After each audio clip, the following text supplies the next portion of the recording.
आप सभी को नमस्ते और फिर से स्वागत करता हूं 10वीं कक्षा के 11वां पद्य पाठ समय की पहचान के लिए। ಕಳೆದ 2 ಅವಧಿನಲ್ಲಿ ನಾವು ಒಂದು ಅವಧಿನಲ್ಲಿ ಓದಿದ್ವಿ, ಅದನ್ನ ಹಾಡುವಂತ ಪ್ರಯತ್ನ ಮಾಡಿದ್ವಿ, ಅಲ್ಲಿ ಬಂದಿರುವಂತ ಹೊಸ ಶಬ್ದಗಳನ್ನ ಅರ್ಥೈಸ್ಕೊಂಡ್ವಿ, ಕವಿ ಪರಿಚಯ ಮಾಡ್ಕೊಂಡ್ವಿ. 2ನೇ ಹಂತದಲ್ಲಿ ಆ ಕವಿತೆಯ ಒಳಗಿರುವಂತ ಹೂರ್ಣವನ್ನ ಅಥವಾ ಕವಿ ಏನನ್ನು ಹೇಳಲು ಪ್ರಯತ್ನಿಸಿದ್ದಾರೆ ಅನ್ನುವಂಥದ್ದನ್ನ ಸ್ವಲ್ಪ ಮಟ್ಟಿಗೆ ಅರ್ಥ ಮಾಡ್ಕೊಳ್ಳಿಕ್ಕೆ ಪ್ರಯತ್ನ ಪಟ್ವಿ. ಈಗ ನಾವು ಈ ಪದ್ಯ ಭಾಗದಲ್ಲಿರುವಂತಹ ಅಭ್ಯಾಸ ಭಾಗವನ್ನ ಗಮನಿಸೋಣ. ಅಭ್ಯಾಸ ಭಾಗ ನಮಗೆ ಬಹಳ ಮುಖ್ಯ, ಯಾಕೆಂದ್ರೆ ಆ ಒಳಗಿನ ತಿರುಳು ಎಷ್ಟು ಮುಖ್ಯ, ಆತ್ಮ ಎಷ್ಟು ಮುಖ್ಯವೋ ಅದರ ದೇಹನೂ ಅಷ್ಟೇ ಮುಖ್ಯ. ವ್ಯಾಕರಣಿಕ ಅಂಶಗಳು ಮುಂತಾದವುಗಳೆಲ್ಲ ಇರೋದು ಅಭ್ಯಾಸ ಭಾಗದಲ್ಲೇ. ಅಭ್ಯಾಸ ಭಾಗದ ಕಡೆಗೆ ಒಂದಿಷ್ಟು ಗಮನವನ್ನು ಹರಿಸೋಣ. ಮೊದಲನೇದಾಗಿ ಏಕ ವಾಕ್ಯ में उत्तर लिखिए ಅನ್ನುವಂಥದ್ದು. ಅದರಲ್ಲಿ ಕವಿ के अनुसार मनुष्य को सुख कब नहीं मिलता. ಕವಿ ಅನುಸಾರ ಮನುಷ್ಯನಿಗೆ ಸುಖ ಯಾವಾಗ ಸಿಗುವುದಿಲ್ಲ, ನಹಿ ಮಿಲ್ತಾ ಅಂತ ಇದೆ. ಯಾವಾಗ ಯಾವ ಸಿಗೋದಿಲ್ಲ, ಸುಖ ಸಿಗೋದಿಲ್ಲ ಅಂತ ಕೇಳ್ತಾರೆ. ಅದಕ್ಕೆ ಉತ್ತರ ಕವಿ के अनुसार समय को नष्ट करने से मनुष्य को सुख नहीं मिलता. ಕವಿ ಅನುಸಾರ ಸಮಯವನ್ನು ನಷ್ಟ ಮಾಡಿಕೊಳ್ಳುವುದರಿಂದ ಸುಖ ಸಿಗಲು ಸಾಧ್ಯವಿಲ್ಲ, ಸಿಗುವುದಿಲ್ಲ. ಎರಡನೇ ಪ್ರಶ್ನೆ, ಬಹಾನೆ ಬನಾನೆ ಕಾ ಪ್ರಮುಖ ಕಾರಣ ಕ್ಯಾ ಹೈ. ನೆಪ ಹೇಳಲು ಪ್ರಮುಖ ಕಾರಣ ಯಾವುದು. ಬಹಾನೆ ಬನಾನೆ ಕಾ ಪ್ರಮುಖ ಕಾರಣ ಆಲಸ ಹೈ. ನೆಪ ಹೇಳಲು ಪ್ರಮುಖ ಕಾರಣ ಸೋಮಾರಿತನ. ಮೂರನೇ ಪ್ರಶ್ನೆ, ಸಮಯ ಕಿಸ್ಕಾ ದಿಯಾ ಹುವಾ ಅನುಪಮ ಧನ ಹೈ. ಸಮಯ ಯಾರು ನೀಡಿದಂತಹ ಅನುಪಮ ಧನ ಅಥವಾ ಸಂಪತ್ತು. समय ईश का ಅಥವಾ ಭಗವಾನ್ ಕಾ ದಿಯಾ ಹುವಾ ಅನುಪಮ ಧನ ಹೈ. ಸಮಯ ಅನ್ನುವಂಥದ್ದು ಭಗವಂತ ನೀಡಿದಂತ ಅನುಪಮ ಧನ ಅಥವಾ ಸಂಪತ್ತು. ನಾಲ್ಕನೇ ಪ್ರಶ್ನೆ, ಕವಿ ಕಿಸ್ ಪರ್ ವಿಶ್ವಾಸ ಕರ್ನೆ ಕೋ ಕಹತೆ ಹೈ. ಕವಿ ಯಾರ ಮೇಲೆ ವಿಶ್ವಾಸವನ್ನಿಡಲು ಹೇಳುತ್ತಾರೆ. ಕವಿ अपनी आत्मा पर विश्वास करने को कहते हैं. ಕವಿ ತನ್ನ ಆತ್ಮದ ಬಗ್ಗೆ ಅಥವಾ ತನ್ನ ಬಗ್ಗೆ ವಿಶ್ವಾಸವನ್ನಿಡಲು ಹೇಳುತ್ತಾರೆ, ಭರವಸೆ ಇಡಲು ಹೇಳುತ್ತಾರೆ.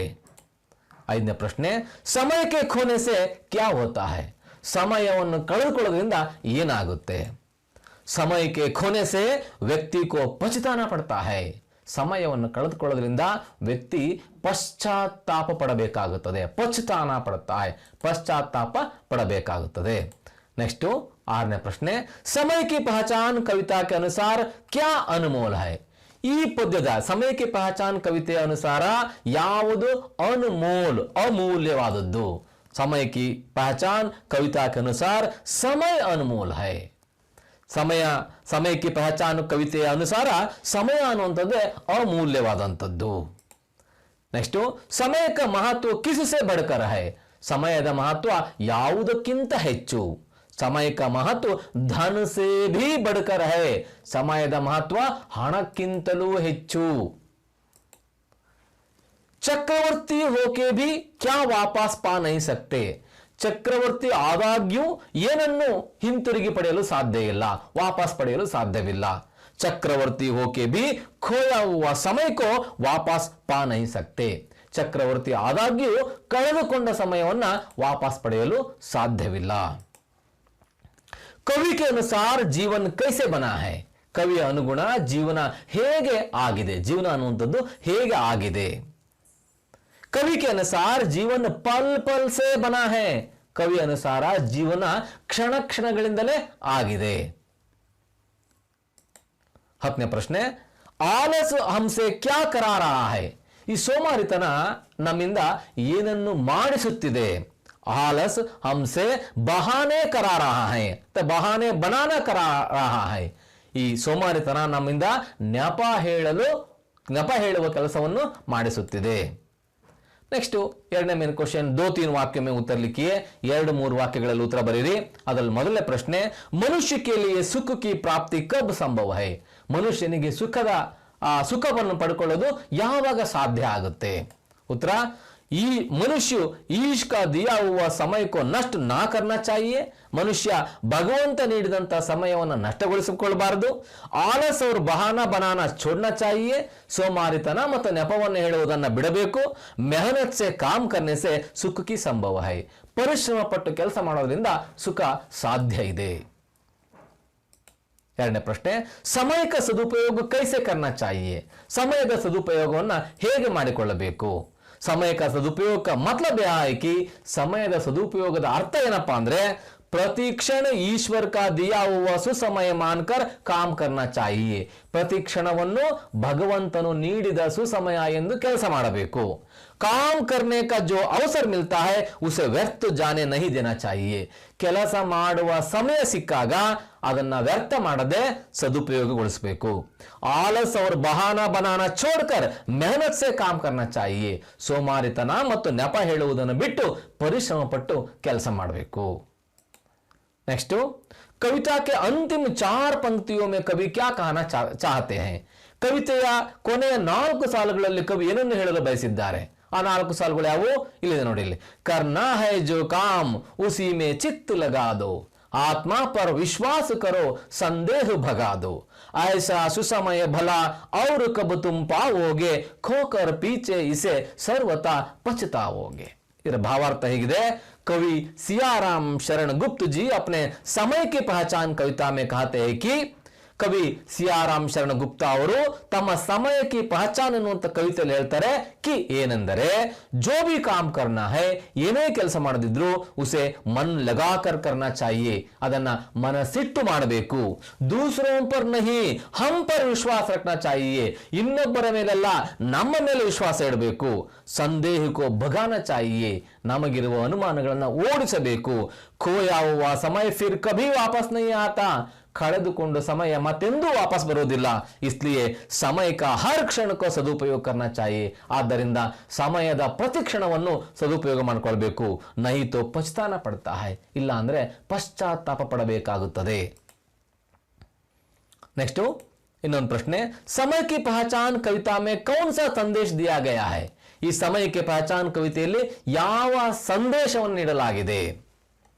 ನೀತಿ, इस कविता में यह संदेश दिया गया है कि ಈ ಕವಿತೆಯಲ್ಲಿ ಈ ಸಂದೇಶವನ್ನು ನೀಡಲಾಗಿದೆ ಏನಂದ್ರೆ हमें काम करने का जो अवसर प्राप्त होता है, ನಮಗೆ ಕೆಲಸ ಮಾಡುವ ಸಂದರ್ಭ ಏನು ಬರ್ತದೆ, उसे व्यर्थ नहीं जाने देना चाहिए, ಅದನ್ನು ವ್ಯರ್ಥವಾಗಿ ಹೋಗಲು ಬಿಡಬಾರದು.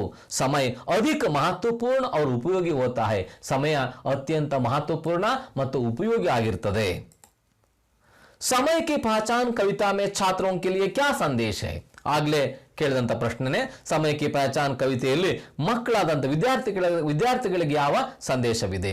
ಸಮಯಕ್ಕೆ ಪಹಚಾನ್ ಕವಿತಾ ಮೇ ಛಾತ್ರೋं के लिए संदेश है कि ಸಮಯಕ್ಕೆ ಪಹಚಾನ್ ಕವಿತೆಯಲ್ಲಿ ವಿದ್ಯಾರ್ಥಿಗಳಿಗೆ ಸಂದೇಶ ಇದೆ ಏನಪ್ಪಾ ಅಂದ್ರೆ हमें समय की कीमत पहचाननी चाहिए, ನಾವು ಸಮಯದ ಬೆಲೆಯನ್ನ ಅರ್ಥ ಮಾಡಿಕೊಳ್ಳಬೇಕು, ಗುರುತಿಸಬೇಕು. ಸಮಯ ಬಹುತ್ ಅನ್ಮೋಲ್ है, ಸಮಯ ಬಹಳ ಅಮೂಲ್ಯವಾದುದು. उसका महत्व धन से भी ज्यादा है, ಅದರ ಮಹತ್ವ ಹಣಕ್ಕಿಂತಲೂ ಹೆಚ್ಚು. एक बार समय निकल गया तो वह वापस नहीं लौटता, ಒಮ್ಮೆ ಸಮಯ ಹೊರಟು ಹೋದರೆ ಅದೆಂದೂ ವಾಪಸ್ ಬರುವುದಿಲ್ಲ. इसलिए समय को जो अपना सच्चा साथी बना लेगा वह अपने काम में सफल होगा. ಆದ್ದರಿಂದ ಯಾರು ಸಮಯವನ್ನ ತನ್ನ ನಿಜವಾದ ಗೆಳೆಯನನ್ನಾಗಿ ಮಾಡ್ಕೊಳ್ತಾರೋ ಅವನು ಖಂಡಿತವಾಗೂ ತನ್ನ ಕಾರ್ಯದಲ್ಲಿ ಯಶಸ್ಸನ್ನ ಪಡಿತಾನೆ. समय की पहचान कविता का संक्षिप्त सारांश लिखिए. ಈ ಸಮಯಕ್ಕೆ ಪಹಚಾನ್ ಕವಿತೆಯ ಸಂಕ್ಷಿಪ್ತ ಸಾರಾಂಶವನ್ನು ಬರೆಯಿರಿ ಅಂತಿದ್ರೆ, समय अनमोल है ನೋಡಿ, ಇದನ್ನ ಪ್ರಬಂಧಕ್ಕೂ ಕೂಡ ಕೇಳಬಹುದು. समय का महत्व के बारे में एक निबंध लिखिए ಅಂತ ಕೇಳಿದ್ರು ಕೂಡ ಅಲ್ಲೂ ಇದೇ ಅಂಶಗಳನ್ನು ಬರೀಬಹುದು. समय अनमोल है, ಸಮಯ ಅಮೂಲ್ಯವಾದದ್ದು. यह ईश्वर का दिया, ईश्वर द्वारा मनुष्य को प्राप्त अनुपम धन है, ಇದು ಈಶ್ವರನ ಮೂಲಕ ಕೊಟ್ಟಂತಹ ಮನುಷ್ಯನ ಅನುಪಮ ಸಂಪತ್ತು. समय रहते ही हमें अपने सारे काम पूरे कर लेना चाहिए, ಸಮಯ ಇದ್ದಾಗಲೇ ನಾವು ನಮ್ಮ ಎಲ್ಲ ಕೆಲಸಗಳನ್ನು ಪೂರ್ಣಗೊಳಿಸಬೇಕು. काम करने के लिए प्राप्त अवसर को व्यर्थ नहीं गंवाना चाहिए, ಕೆಲಸ ಮಾಡಲಿಕ್ಕೆ ಸಿಕ್ಕಂತ ಸಮಯವನ್ನ ವ್ಯರ್ಥವಾಗಿ ಕಳೆಯಬಾರದು. काम को टालना नहीं चाहिए, ಕೆಲಸವನ್ನ ಮುಂದೆ ಹಾಕಬಾರದು. ಕ್ಯೋಂಕಿ ಬೀತಾ ಹುವಾ ಸಮಯ ಲೌಟ್ ಕರ್ ನಹಿ ಆತಾ, ಯಾಕೆಂದ್ರೆ ಕಳೆದು ಹೋದ ಸಮಯ ಮತ್ತೆ ವಾಪಸ್ ಬರುವುದಿಲ್ಲ. ಆಲಸ್ಯ ನಹಿ ಕರ್ನಾ ಚಾಹಿಯೆ, ಸೋಮಾರಿತನವನ್ನು ಮಾಡಬಾರದು. ಸ್ವಯಂ ಪರ್ ವಿಶ್ವಾಸ ರಖತೆ ಹುಯೆ, ನಮ್ಮ ಬಗ್ಗೆ ನಮಗೆ ವಿಶ್ವಾಸವನ್ನು ಇಡ್ತಾ ಅಪನೆ ಕಾಮ್ ಕೋ ಪೂರಿ ಲಗನ್ ಸೆ ಕರ್ನಾ ಚಾಹಿಯೆ, ನಮ್ಮ ಕೆಲಸವನ್ನ ಪೂರ್ಣ ಲಗನ್ ಅಂದ್ರೆ ಗಮನವಿಟ್ಟು ಚಿತ್ತ ಬಿಟ್ಟು ಮಾಡಬೇಕು. नेक्स्ट, निम्नलिखित शब्दों में से सही शब्द चुनकर रिक्त स्थानों की पूर्ति कीजिए. ಕೆಳಕಂಡಂತ ಶಬ್ದಗಳಲ್ಲಿ ಸರಿಯಾದ ಶಬ್ದವನ್ನು ಆಯ್ದುಕೊಂಡು ಖಾಲಿ ಜಾಗವನ್ನು ತುಂಬಿ. ಅಲ್ಲಿ ಯಾವ ಇದಾವೆ? ಸರ್ವತಾ, ಚಕ್ರವರ್ತಿ, ಕರೋ ಅಭಿ, ಶುಭು. ಮೊದಲನೇದು, ಜೋ ಕರ್ನಾ ಹೈ ಕರೋ ಅಭಿ, ಕಲ್ ಹೋ ಕ್ಯಾ ಜಾನೆ, चाहो तुम क्यों नहीं चक्रवर्ती भी होके, यही समय ही अहो तुम्हारा शुभ जीवन है, खोकर पीछे इसे सर्वತಾ ಪಚ್ತಾವೋಗೆ. ನೋಡಿ, ಅಲ್ಲಿ ಬಣ್ಣ ಬದಲಾಯಿಸಿದೆ, ತುಂಬುವಂತ ಶಬ್ದಗಳನ್ನ ಬಣ್ಣ ಬದಲಾಯಿಸಿದೆ, ಬಿಳಿ ಬಣ್ಣದಲ್ಲಿ ಕೊಡಲಾಗಿದೆ ಮತ್ತು ಅದನ್ನು ಅಂಡರ್ಲೈನ್ ಮಾಡಲಾಗಿದೆ. ನೆಕ್ಸ್ಟ್, ಅನುರೂಪತಾ. ಆಲಸ್ ಪರಿಶ್ರಮ ಅಂದ್ರೆ ಏನಿದೆ? ಇಲ್ಲಿ ವಿರುದ್ಧ ಶಬ್ದ ಇದೆ. ನಷ್ಟ ಲಾಭ ಆಗುತ್ತೆ. ಜಾನೋ ಮಾನೋ ಸಮಾನಾರ್ಥಕ ಶಬ್ದಗಳು, ಲಗಾದೋ ಪ್ರಾಸ ಶಬ್ದಗಳು, ತುಕಾಂತ್ ಶಬ್ದಗಳು, ಜಾನೋ ಮಾನೋ, ಲಗಾದೋ ಭಗಾದೋ. ಮೂರನೇದು, ಧನ್ ನಿರ್ಧನ್ ವಿರುದ್ಧಾರ್ಥಕ ಶಬ್ದ, ದಿಯಾ ಲಿಯಾ. ಜೀವನ್ ಮರಣ್, ಖೋನ ಪಾನ ಇದು ಕೂಡ ವಿರುದ್ಧಾರ್ಥಕ ಶಬ್ದ. ಅದು ಮೊದಲೆರಡು ಶಬ್ದಗಳಿಗೆ ಸಂಬಂಧ ಗ್ರಹಿಸಿ ಮೂರನೇದಕ್ಕೆ ಬರೀಬೇಕು. ಜೋಡ್ ಕರ್ಲಿಕ್ಕೆ ಜೋಡಿಸಿ ಬರೆಯಲಾಗಿದೆ. ಉದ್ಯೋಗಿ ಸುಸಮಯ, ಆಲಸ್ ಬಹಾನ, ಜೀವನ್ ಪಲ್ ಪಲ್, समय अनुपमदन, द्रव्य समता. उदाहरण के अनुसार तुकान शब्दों को पहचान कर लिखिए. ಉದಾಹರಣೆಗೆ ಅನುಗುಣವಾಗಿ ಪ್ರಾಸಬದ್ಧ ಶಬ್ದಗಳನ್ನು ಗುರುತಿಸಿ ಬರೆಯಿರಿ ಅಂತ. ಉದಾಹರಣೆಗೆ ಜಾತ, ಪಾತ ಇದೆ. ಹಾಗಾದ್ರೆ ಬಹಾನೆ ಜಾನೆ, ಸಮತಾ ಚಿಂತಾ, ಧನ್ ಜೀವನ್, ಲಗಾದೋ ಭಗಾದೋ, ಜಾನೋ ಮಾನೋ, ಪಾವೋಗೆ ಪಚ್ತಾವೋಗೆ. नेक्स्ट, 7ನೇ ಮೇನ್ ಕ್ವೆಶ್ಚನ್, नीचे दिए गए शब्दों का शुद्ध रूप लिखिए. ಕೆಳಕಂಡಂತ ಶಬ್ದಗಳ ಶುದ್ಧ ರೂಪವನ್ನು ಬರೆಯಿರಿ ಅಂದ್ರೆ ಅಲ್ಲಿ ಏನದು ಕಾಗುಣಿತದ ಮಿಸ್ಟೇಕ್ ಇದೆ, ಅದನ್ನು ನೀವು ಸೂಕ್ಷ್ಮವಾಗಿ ಗಮನಿಸಬೇಕು ನೀವು. ಚಕರವರತಿ ಅಂತ ಇದೆ, ಚಕರವರತಿ ಸರಿಯಾಗಿ ಬರೀಬೇಕಾದ್ರೆ ಚಕ್ರವರ್ತಿ. ಚೀತಾ ಚಿಂತಾ, ನಷ್ಟ ನಷ್ಟ, ಅಲಾಸ್ ಆಲಸ್, ಸರ್ವಥಾ ಸರ್ವಥಾ, ಸಂಯಂ ಸಂಯಂ. ಹೀಗೆ ನೀವು ಒಂದಿಷ್ಟು ವ್ಯತ್ಯಾಸ ಮಾಡಿದ್ರು ಕೂಡ ದೀರ್ಘ, ರಸ್ವ, ಅಲ್ಪ ಪ್ರಾಣ, ಮಹಾಪ್ರಾಣ ಅರ್ಥ ಅನರ್ಥ ಆಗುತ್ತೆ. ನೀವು ಆ ಬಗ್ಗೆ ಎಚ್ಚರಿಕೆಯಿಂದ ಇರಬೇಕು ಅನ್ನೋದಕ್ಕೆ ಈ ಒಂದು ಅಂಶವನ್ನು ಇಲ್ಲಿ ನಿಮಗೆ ಕೊಡಲಾಗಿದೆ. ಉದಾಹರಣೆಗೆ ಅನುಸಾರ ಶಬ್ದ ಲಿಖಿಯೇ. ಉದಾಹರಣೆಗೆ ಅನುಗುಣವಾಗಿ ಶಬ್ದ ಬರೀಬೇಕು. ಏನಿದೆ ಉದಾಹರಣೆ? ಸಮಯ, ಸುಸಮಯ. ಸಮಯ ಇರೋದೇನಾಗಿದೆ? ಸುಸಮಯ ವಿಶೇಷಣ ಅಲ್ಲಿ ಸೇರ್ಕೊಂಡಿದೆ. ಹಾಗೇನೆ ಪುತ್ರ ಸುಪುತ್ರ, ಫಲ್ ಸುಫಲ್, ಮನ್ ಸುಮನ್, ಯೋಗ್ಯ ಸುಯೋಗ್ಯ, यश सुयश, नाद सुनाद, मति सुमति. नेक्स्ट, समय के महत्व से संबंधित निम्नलिखित दोहा और कविताओं को पढ़िए और लिखिए. कक्षा में चर्चा कीजिए. ಸಮಯಕ್ಕೆ ಸಂಬಂಧಪಟ್ಟಂತೆ ಕೆಳಕಂಡಂತ ದೋಹೆಗಳನ್ನ ಮತ್ತು ಕವಿತೆಗಳನ್ನು ಓದ್ರಿ ಮತ್ತು ಅದನ್ನ ಓದ್ರಿ, ಚರ್ಚೆ ಮಾಡ್ರಿ, ಬರೀರಿ ಅಂತ ಹೇಳಲಾಗಿದೆ. ಅಲ್ಲಿರೋದನ್ನು ಗಮನಿಸೋಣ. काल करैसो आज करैसो अब, पल में परलय होवेगा, ಬಹುರಿ ಕರೇಗಾ ಕಬ್. ಇದು ಕಬೀರ್ ದಾಸ್ ಅವರ ಒಂದು ದೋಹೆ, ಪ್ರಸಿದ್ಧವಾದ ದೋಹೆ. ಇದು ಅದನ್ನೇ ಹೇಳ್ತದೆ. ಕಾಲು ಕರೈಸೋ ಆಜ್ ಕರ್. ನಾನು ಕಳೆದ ಪೀಡ್ನಲ್ಲಿ ಹೇಳಿದಂಗೆ, ಬಸವಣ್ಣವ್ರು ಹೇಳಿದಂಗೆ, ನಾಳೆ ಬಪ್ಪುದು ನಮಗಿಂದೆ ಬರಲಿ, ನಾಳೆ ಮಾಡುವುದನ್ನ ಹಿಂದೆ ಮಾಡು. ಆಜು ಕರೈಸೋ ಅಬ್, ಇವತ್ ಮಾಡೋದನ್ನ ಈಗಲೇ ಮಾಡು. ಪಲ್ಮೆ ಪರಳಯ ಹೋವೇಗ, ಕ್ಷಣಾರ್ಧದಲ್ಲಿ ಪ್ರಳಯ ಆಗ್ಬಿಡ್ಬೋದು. ಬಹುರಿ ಕರೇಗಾ ಕಬ್, ಬಹುರಿ ಉಚ್ಚಪ್ಪ, ಯಾವಾಗ ಕೆಲಸ ಮಾಡ್ತೀಯ ನೀನು, ಮಾಡೋ ಕೆಲಸನ ಈಗಲೇ ಮಾಡು ಅನ್ನುವಂಥ ಒಂದು ಅಮೃತವಾಣಿ ಕಬೀರ್ ದಾಸ್ ಅವರದು. ಇನ್ನು ಎರಡನೇದು, ಉಠಾ ಜಾಗ್ ಮುಸಾಫಿರ್ ಭೋರ್ ಬೈ, ಅಬ್ ರೈನ್ ಕಹಾ ಜು ತೋ ಸೋವತ್ ಹೈ, ಜೋ ಜಾಗತಾ ಹೈ ಸೋ ಪಾವತ್ ಹೈ, ಜೋ ಸೋವತ್ ಹೈ ಸೋ ಖೋವತ್ ಹೈ. ಇದೊಂದು ಜಾನಪದ ಮಾತು, ಬಹಳ ಪ್ರಸಿದ್ಧವಾದಂಥ ಹಿಂದಿ ಮಾತದು. ಉಠಾ ಜಾಗು ಮುಸಾಫಿರ್, ಉಠಾ ಏಳು, ಜಾಗ್ ಎಚ್ಚರಗೊಳ್ಳು, ಮುಸಾಫಿರ್ ಪ್ರಯಾಣಿಕನೇ. ಪ್ರಯಾಣಿಕರಂದ್ರೆ ಯಾರು? ಬರೀ ಬಸ್ನಾಗ ಹೋಗೋರು, ರೈಲ್ನಾಗ ಹೋಗೋರಲ್ಲ, ನಾವೆಲ್ಲರೂ ಪ್ರಯಾಣಿಕರೇ. ಈ ಜೀವನದಲ್ಲಿ ಪ್ರಯಾಣಿಕರು. ನಮ್ಮನ್ನು ಭಗವಂತ ಒಂದು ಬಸ್ಸಿಗೆ ಹಚ್ಚಿಬಿಟ್ಟಿದ್ದಾನೆ, ಯಾವಾಗ ಇಳಿಸ್ತಾನೋ ಗೊತ್ತಿಲ್ಲ. ಹಾಗಾಗಿ ಭೋರ್ ಬೈ, ಭೋರ್ ಅಂದ್ರೆ ಬೆಳಗಾಗಿದೆ. ಪ್ರಯಾಣಿಕನೇ ಏಳು, ಎಚ್ಚರಗೊಳ್ಳು, ಬೆಳಗಾಗಿದೆ. ಅಬ್ ರೈನ್ ಕಹಾ, ರೈನ್ ಅಂದ್ರೆ ರಾತ್ರಿ, ಕತ್ಲು. ಈಗ ರಾತ್ರಿ ಎಲ್ಲಿದೆಯಪ್ಪ, ಕತ್ಲಲ್ಲಿದೆಯಪ್ಪ. ಜೋ ತು ಸೋವತ್ ಹೈ, ನೀನು ಮಲ್ಕೊಂಡ್ಬಿಟ್ಟಿದೆಯಲ್ಲ, ಇನ್ನು ಸೋವತ್ ಅಂದ್ರೆ ಮಲಗಿದೀಯಾ. ಯಾಕಿನ್ನು ಮಲಗಿದೀಯಾ? ಈಗಾಗಲೇ ಬೆಳಗಾಗಿದೆಯಲ್ಲ. ಜೋ ಜಾಗತಾ ಹೈ ಸೋ ಪಾವತ ಹೈ, ಯಾರು ಎಚ್ಚರಗೊಳ್ತಾನೋ ಅವನು ಒಂದಿಷ್ಟು ಪಡ್ಕೊಳ್ತಾನೆ. ಜೋ ಸೋವತ್ ಹೈ ಸೋ ಖೋವತ್ ಹೈ, ಯಾರು ಮಲ್ಕೊಂತಾನೆ ಅವನು ಕಳ್ಕೊಳ್ತಾನೆ. ಖೋವತ್ ಅಂದ್ರೆ ಕಳ್ಕೊಳ್ತಾನೆ. ಅಂದ್ರೆ ಏನಾದರೂ ಜೀವನದಲ್ಲಿ ಪಡ್ಕೊಳ್ಬೇಕು, ಸಾಧನೆ ಮಾಡಬೇಕು ಅಂದ್ರೆ ಸಮಯವನ್ನ ಸದುಪಯೋಗ ಪಡಿಸ್ಕೊಳ್ಬೇಕು. 7 ಎಚ್ಚರಗೊಳ್ಳು, ಜಾಗೃತನಾಗು, ಗುರಿ ಮುಟ್ಟುವವರೆಗೂ ನಿಲ್ಲದಿರುವಂತ ಸ್ವಾಮಿ ವಿವೇಕಾನಂದ ಅವರು ಕೂಡ ಇದೇ ಮಾತನ್ನ ಹೇಳಿದಂಥದ್ದು. 3ನೇದು, ಜೋ ಆಜ್ ಕರ್ನಾ ಹೈ ಸೋ ಅಬ್ ಕರ್ಲೆ, ಇವತ್ತು ಮಾಡೋದನ್ನ ಈಗಲೇ ಮಾಡು.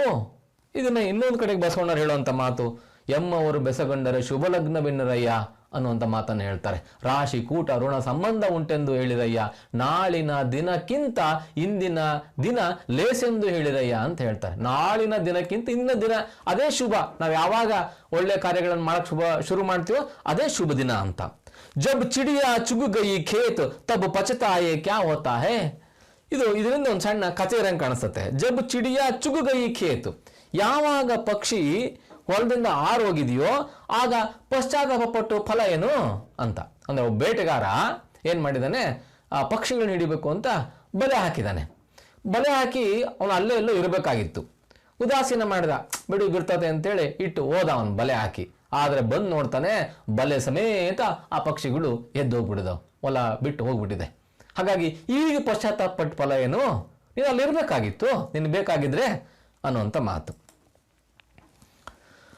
अपने अध्यापक की सहायता से इसे पूर्ण कीजिए, ನಿಮ್ಮ ಅಧ್ಯಾಪಕರ ಸಹಾಯತೆಯಿಂದ ಇದನ್ನ ಪೂರ್ಣಗೊಳಿಸಿ ಅಂತ ಇದೆ. ಏಕ್ ಪಹರ್ 3 ಗಂಟೆ, ಒಂದು ಪಹರ್ ಘಳಿಗೆ ಅಂತ ಕರೀತಾರೆ ಕನ್ನಡದಲ್ಲಿ. ಒಂದು ಘಳಿಗೆ ಅಂದ್ರೆ 3 ಗಂಟೆ. ಏಕ್ ದಿನ 24 ಗಂಟೆ, ಒಂದು ದಿನಕ್ಕೆ 24 ಗಂಟೆ. ಏಕ್ ಸಪ್ತಾಹ, ಸಪ್ತಾಹ 7 ದಿನ, 7 ದಿನ. ಏಕ್ ಪಕ್ಷ 15 ದಿನ, ಒಂದು ಪಕ್ಷ ಅಂದ್ರೆ 15 ದಿನ. ಕೃಷ್ಣ ಪಕ್ಷ ಶುಕ್ಲ ಪಕ್ಷ ಅಂತ ನೀವು ಕೇಳಿರ್ಬೇಕು. ಕೃಷ್ಣ ಪಕ್ಷ ಅಂದ್ರೆ ಹುಣ್ಣಿಮೆಯಿಂದ ಅಮಾವಾಸ್ಯವರೆಗೆ, ಶುಕ್ಲ ಪಕ್ಷ ಅಂದ್ರೆ ಅಮಾವಾಸ್ಯೆಯಿಂದ ಹುಣ್ಣಿಮೆ ಬರೋವರೆಗೂ. ಏಕ್ ಮಾಸ್, ಮಾಸ್ ಅಂದ್ರೆ ತಿಂಗಳು, 30 ದಿನ 30 ದಿನ. ಏಕ್ ಸಾಲ್ 300 ಏನದು 65 ದಿನ, 365 ದಿನಗಳಿಗೆ ಒಂದು ವರ್ಷ ಅಂತ ನಾವು ಕರಿತೀವಿ. ಸಮಯದ ಒಂದು ಮಹತ್ವ ಅದು. तालिका में महीनों का नाम लिखिए और 30 दिन आने वाले महीनों में हरा रंग, 31 आने वाले महीनों में पीला रंग और 38-29 आने वाले महीने में लाल रंग भरिए ಅಂತ ಇದೆ. ಅಂದ್ರೆ ತಾಲಿಕಾ ಕೋಷ್ಟಕದಲ್ಲಿ ತಿಂಗಳುಗಳ ಹೆಸರನ್ನ ಬರೀರಿ. ಬರೆದಾದ್ಮೇಲೆ 30 ದಿನ ಬಂದಂತ ತಿಂಗಳುಗಳ ಹಸಿರು ಬಣ್ಣದಿಂದಲೂ, 31 ದಿನ ಬರುವಂತಹ ತಿಂಗಳನ್ನ ಹಳದಿ ಬಣ್ಣದಿಂದಲೂ, 28, 29 ಬರುವಂತಹ ತಿಂಗಳುಗಳನ್ನ ಕೆಂಪು ಬಣ್ಣದಲ್ಲೂ ತುಂಬಿ ಅಂತ ಹೇಳಿದ್ದಾರೆ. ಅಲ್ಲಿ ನೋಡಿ ತುಂಬಲಾಗಿದೆ. ಜನವರಿ ಅದೇನಿದೆ ಹಳದಿ ಬಣ್ಣ ಇದೆ. ಎಷ್ಟು ಬರುತ್ತೆ ಹಳದಿ ಬಣ್ಣ ಇದರಲ್ಲಿ? ಎಲ್ಲಿದೆ ಅಲ್ಲಿ?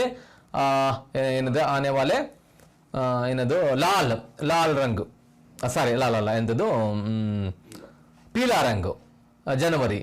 ಮೈ ಕೂಡ ಪೀಲಾ ಇದೆ.